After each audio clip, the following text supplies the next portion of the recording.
two.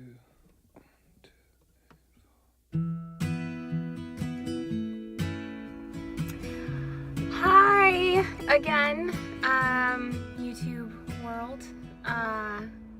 It's been a while, a long while since I've posted anything.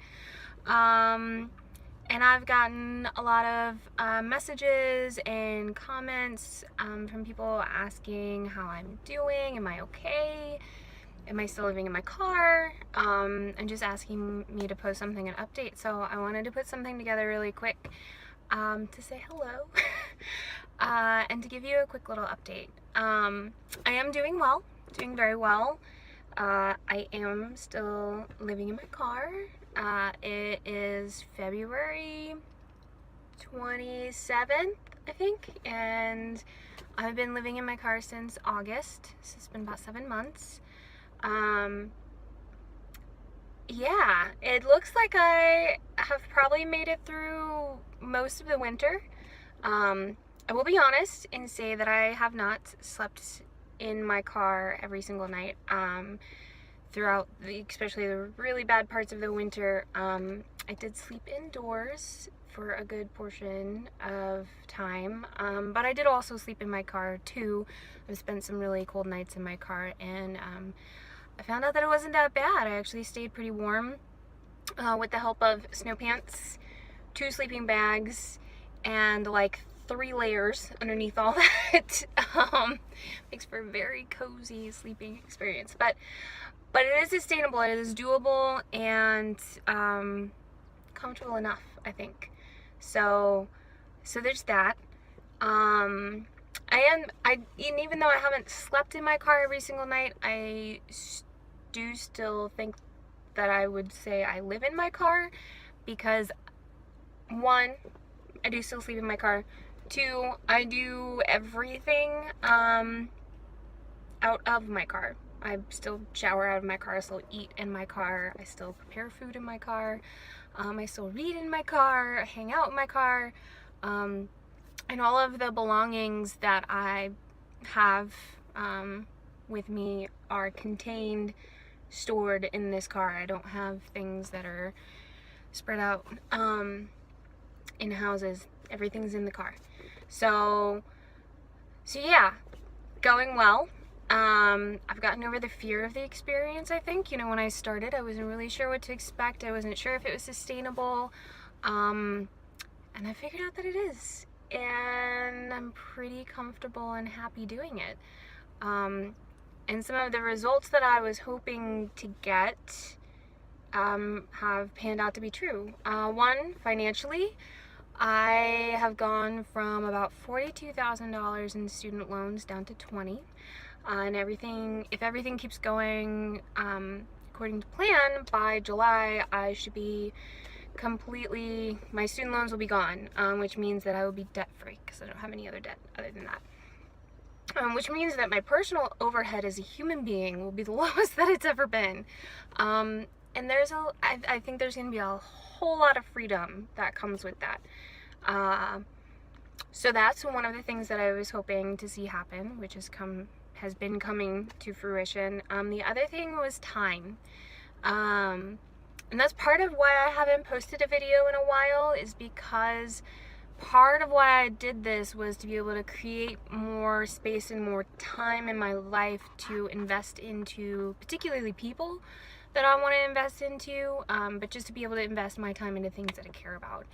And I've been able to do that. I've been able to kind of rekindle and rebuild some old friendships that had kind of gone silent for a while. And I've also been able to garner some new, really strong friendships that I think are going to be the kind of friendships that last a very long time, if not a lifetime. I've been very, very blessed in that manner. But so I've really been focusing on being present and being here in my life now, which is part of why I haven't posted, because I've been busy doing that. I also got TEFL certified, so I was going to class on top of my full-time job, online class, but I did complete that. If you don't know what that is, it's just a certification to teach English as a foreign language in another country. It's always been kind of a bucket list thing of mine. I don't have any immediate plans of going and doing that right now, but I have this certification, so if life ever turns in a direction that I want to, I can do that. So between those two things, investing in people and relationships and doing that course and then maintaining, you know, my regular job and schedule there, I haven't had much time outside of that. So what I have learned is that minimalism, a minimalistic lifestyle does create more freedom to invest your time where you want to. On the flip side of that, there is nothing that will give you more than 24 hours in a day. So I have learned that no matter what I do, I still only have so much time within a day, and there will always be things that I want to do and want to accomplish that I don't have the time for. And you have to make some priority calls with that. So that's been kind of a neat lesson, I guess, that I've learned throughout this experience.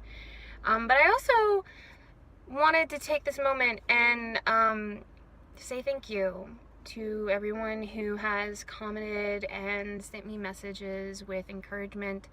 I've gotten a handful of private messages from people kind of even intimately telling me that how my story has impacted their lives and encouraged them and kind of given them, I don't know, some courage to take some risks and some steps in their life. And I don't know what more I could ask for. I mean, it's incredibly humbling and encouraging to me to know that my life can have a positive effect on people that I've never even met. I mean, I have been dumbfounded by this. So I just want to thank you for reaching out to me and letting me know that me doing this and sharing this experience online has had some positive impact. You will never know how much that means to me. And on top of that, last week I got another one of those private messages, and it was just kind of at that point I was driving. I read it, and then I was driving somewhere after that, and I was just thinking about it. It made me stop and realize that I didn't get on YouTube to be a YouTuber. I did it just because some people had asked me to kind of journal, I guess, this experience so that they could keep up to date with me. But what I have learned is that there is a community there. And even though I've never met you, even though we don't do life together or really interact on a daily basis, there's still a level of community there, and it is no less real just because it's an internet community than the community that I do daily life with. And so that was kind of, I don't know, an eye-opening thing as well, just to realize how much more connected I guess I am than I realized I was, if that makes sense. To thank you. Thank you for being encouraging. Thank you for sharing in my story. Thank you for wanting to know if I'm okay. It's really neat that there are people, honestly, all over the world wanting to make sure that I'm doing all right.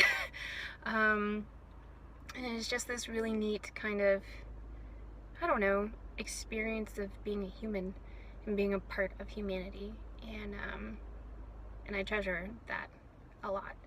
So now that my TEFL is done, I am going to try to be more present and post more videos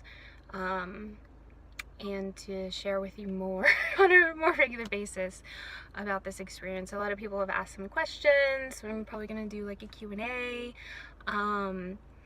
I want to sit down and maybe share some things about what I've learned as far as things that I do miss from having an apartment, and things that I don't. There are things that maybe I thought I would miss that I really don't miss. There are things that I do. My dog is one of them, and I'm going to get to go see her in a couple weeks, so that'll be fun. But stay tuned, because I will put up more videos. But the point of this one was to say I'm doing well. It's going well, and thank you.